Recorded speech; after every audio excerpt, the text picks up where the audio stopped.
Bizni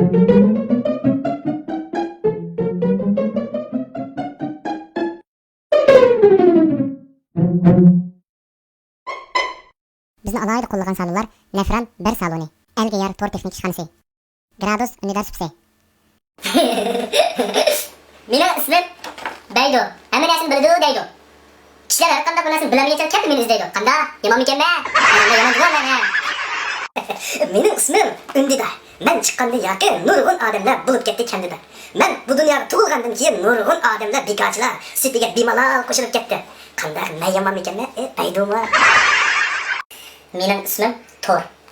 Ma gap qilmasam, Undidar bilan Baydo nima deydi? Men bo'lmasam ma ishgan nereden oldum da? Ma kompüteri işte bu. Telefonu tıkan mı diye? Hemen çevirgensin lan.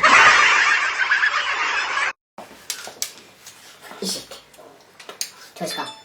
Çıkar işkeliği sağlam neslemez. Arkadaş bu. Muş yolda bir kaldı pul bilen, bir kaldı akıl uçursa. Sen kaç alsan? Elbette pul bilen de. Ben babam bolsam akıl alma. Pul tapkışı akıl tap yana almamı sen. O da sen madem yüzün nemiken bolsun alıp be. Ha?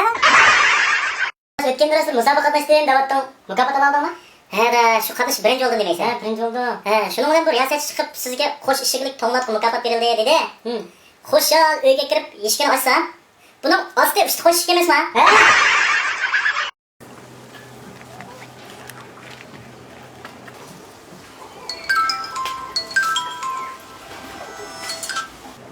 He adaş yaxşı mı? Qanday tudun?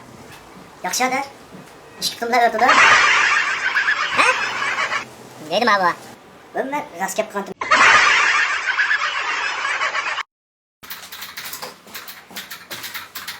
Aka, bu tutun. Nishqa qo'y mayoqlaydi, eshak tezaklaydi. Men bilmayman. Ha? Uqmam sen?